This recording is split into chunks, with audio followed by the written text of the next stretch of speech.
Celebrations all around then from the Arsenal bench as they beat Manchester United by 3 goals to 1. For more on this, Nadim Anua joins us from England. We're here from Nadim in a moment. Craig, this was a bit of a weird game, wasn't it? Well, where do you want to start? There's so many storylines in this game. Let's just start off with the overall match, because a draw could have actually been a fair representation. Well, I actually think Arsenal in some sense got away with this because they're playing against a very average United side, but not only an average United side, but one that's got quite a few injuries, particularly in the back line.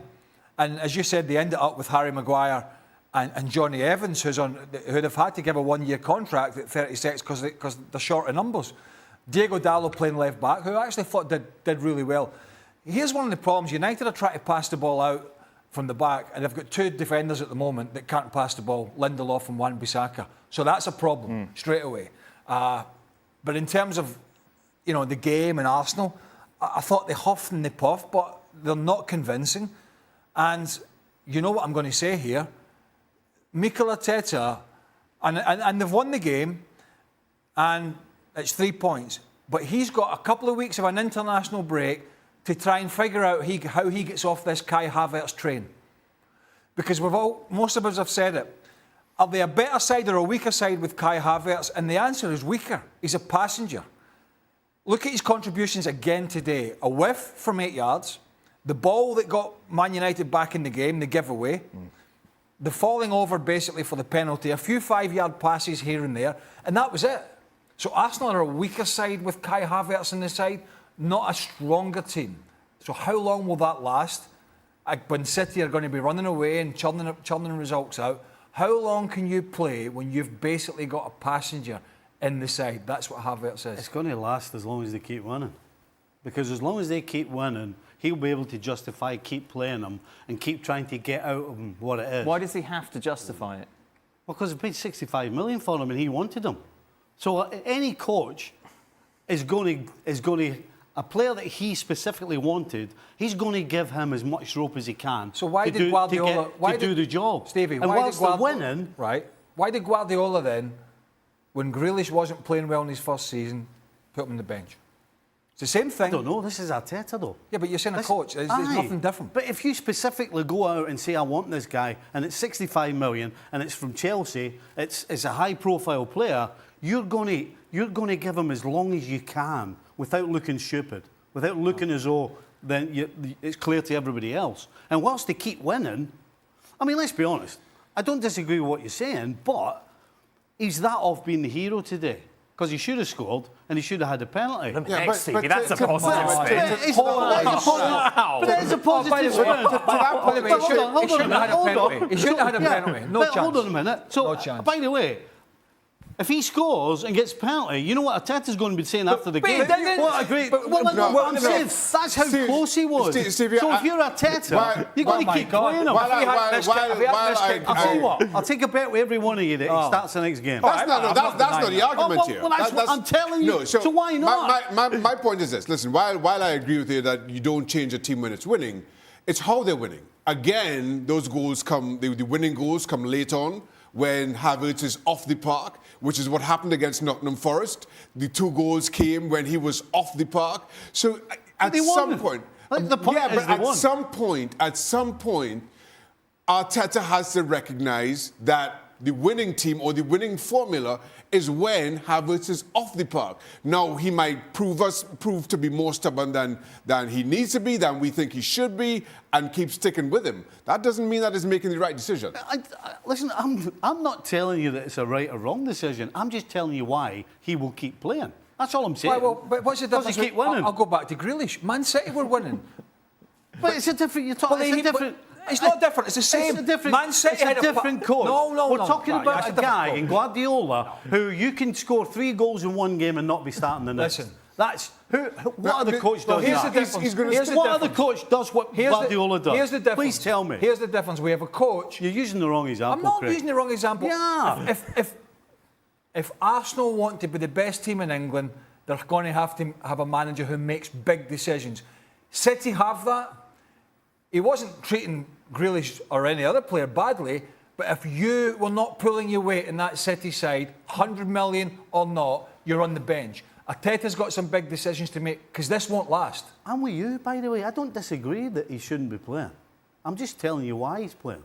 You said he could have been the hero. No, I'm just using examples of your Arteta. He would have been all over it. That's how you spin it. Nader, welcome to the show, mate. The master of spin No, sitting it's there, by the way. fantastic. All right, have a go at I me. absolutely love that. What are you saying to me Absolutely for? love that. I've just said like to Nader now. We're moving on. Sorry, Neil. No, it's fine. I think it's so interesting because with Havertz, I feel like we've reached a point whereby are people going to say they think he's a bad player or they're going to say they think he's out of form? If you think he's out of form, then he'll need to play to find that form. But I think as the guys have been saying, Arsenal have looked good without him. And I think one person who's not getting much of a mention is Vieira. Last week he won a penalty. This week he's getting the assist. And he will play a similar position to Havertz and will know the system that bit more because he's been there a year longer. So I think it is somewhat of a question. But with the new signing, like as Stevie was saying, do you not keep him in to hope that he finds his feet? But as I say, I'd ask the guys, do you think he's a bad player or do you think he's just out of form right now? No, I think he's looking like a bad player right now because it's been for so long. And I think he's putting himself in positions on the pitch where, and I think it was Shaq that said to me before we come on, you could suggest he's hiding a little bit. Yeah. And that's just not a good scenario to be in. Look, you've got to ask yourself a question. Are City going to come back to the pack? That's highly unlikely. Now, the gap's only 2 points. I know it's very early in the season, but are they going to come back to the pack? And I watched you boys yesterday. They're not playing brilliantly, but they're seeing teams off. They've got a guy up front putting the ball in the back of the net. When you're chasing that kind of quality, can you afford to continue to say, we've got a passenger, I've paid a lot of money for him, we keep giving him time? Right. It's not just the results. Other players start to ask questions. Nathan talked about the guys that come in, the Fabio Vieiras and the people like that, Trossards. They might start to sit back and go, why am I not getting a game when we're carrying this guy? And I'm sorry to say this about Kai Havertz. There is no evidence that there's any difference from his performances from Chelsea, none whatsoever. And that's a really good point because to your previous example around Grealish was an outstanding player for Aston Villa. So even though he comes into City, doesn't quite work out, you do want to give him some time. Maybe it's time on the bench. With Havertz, you've not seen anything of him to warrant certainly the price tag or to warrant the faith that Arteta has shown him this early season. You've not seen that since he left Germany. So I think we are gone way past whether he's out of form. He's been out of form since he arrived in English football. And now I think that Arteta is trying to justify what he was trying to sell us all summer, why he spent that kind of money, why he thought he was as good a footballer as he is. Hello guys, welcome back to the video review. We're back again. We're revealing Arsenal versus Manchester City. So there's an issue that Steve is raising, which also the ESPN guys are raising. What do Arsenal do with Kai Havertz? Because it feels like the reason why he's getting so much games is because Mikel Arteta is trying to justify the reason why he actually bought the player, 65 million. Because on an honest opinion, he's really doing nothing, As much as we can say that, of course, people are going to say that that's being harsh on the player. We haven't even given him time. He needs to find his confidence. But this is the problem that people are not even taking into consideration. Arsenal, for what they want to achieve this season, giving players confidence, it's never going to be happening well in the pitch. If somebody has to find his way, his direction, he has to find it outside of football, outside of the important games that they need to win. They're saying that their mission is to win the league. How do you win the league when you are keeping on trying to get other players to find confidence in the middle of the pitch while you're competing with a team like Manchester City? As much as people are really disturbed by this, something that Stevie Nichols said that is that Mikel Arteta is going to keep playing Kai Havertz until he loses a game. And when you really think about it, that has to be the truth. It feels like Mikel Arteta is trying to justify how much of a good business guy he is or how much of a tactician he is to get the like of Kai Havertz, who, let's face it, has become like an outcast in terms of what he has produced to Chelsea, and try to turn him into a world star. But you don't have that time. You are not allowed to be playing around games that you are supposed to be winning. They drew against Fulham. They almost drew against Man United. In fact, to be honest, they almost lost the game because he is trying to play the players who are not fitting into the system. Kai Havertz, he has no confidence. It's not even about a system issue with him. It's about a confidence issue. And for him to find himself, he has to be playing out there. And it's just weird how Stevie was able to spin the fact that Kai Havertz almost had a penalty and also almost scored. If he had scored, he would be the hero rather than the villain. That doesn't work, because at the end of the day, when we come back to the real world, he did nothing. He provided nothing. He had a chance to score. He missed it. Maybe the Jackson size miss was even worse than that. He missed it. Then secondly, you look at him, the penalty, it was even a joke when you now see it through as it was repeating.